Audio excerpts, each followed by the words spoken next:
Pengertian teologi.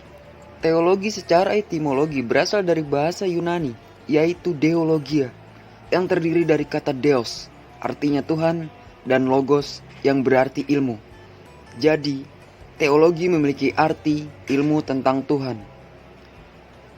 Teologi adalah ilmu yang membicarakan tentang Tuhan dan pertaliannya dengan manusia, baik berdasarkan kebenaran wahyu ataupun berdasarkan penyelidikan akal murni.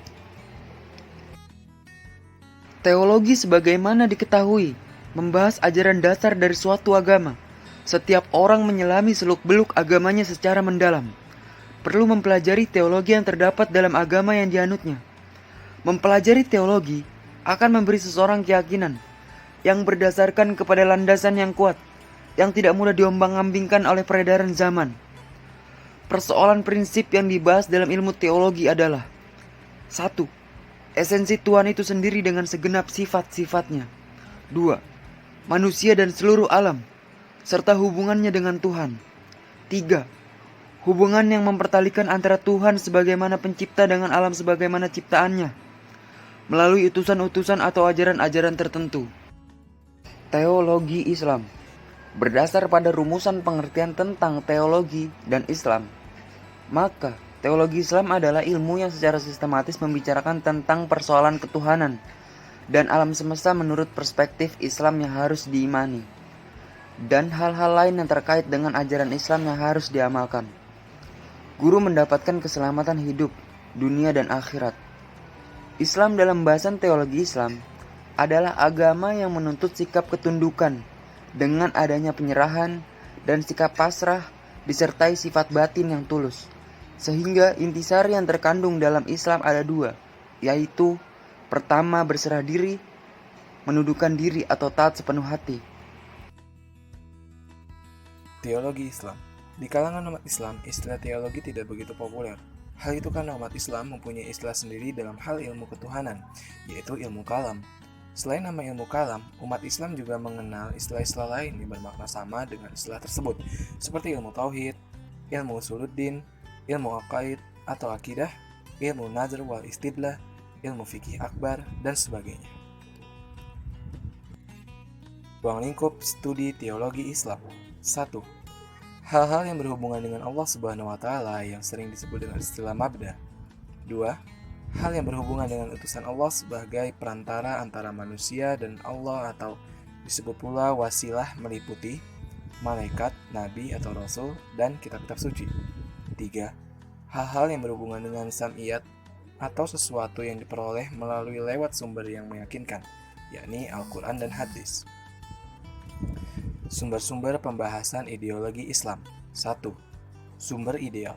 Yang dimaksud dengan sumber ideal adalah Al-Quran dan Hadis, yang di dalamnya dapat memuat data berkaitan dengan objek kajian dalam ilmu tauhid.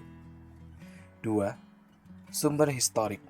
Sumber historis adalah perkembangan pemikiran yang berkaitan dengan objek kajian ilmu tauhid, baik yang terdapat dalam kalangan internal maupun Islam maupun pemikiran eksternal yang masuk ke dalam rumah tangga Islam.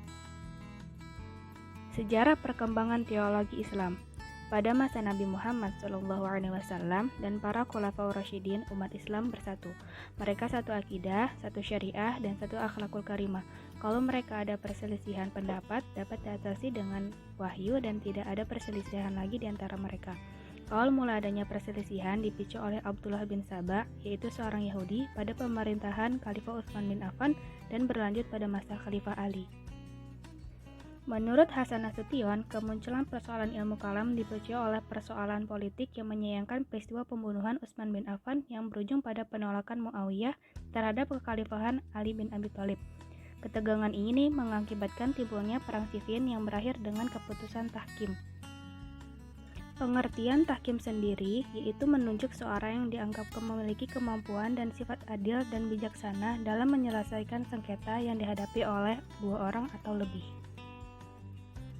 Faktor penyebab timbulnya teologi Islam terbagi menjadi dua, ada faktor internal dan faktor eksternal.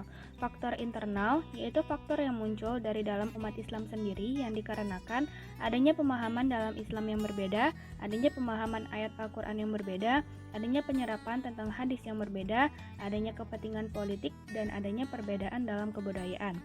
Faktor eksternal yaitu faktor yang muncul dari luar umat Islam yang dikarenakan akibat adanya pengaruh dari luar Islam dan akibat terjemahan filsafat Yunani. Tumbuhan teologi Islam. Telah terjadi pembalikan sejarah antara Islam dan Barat.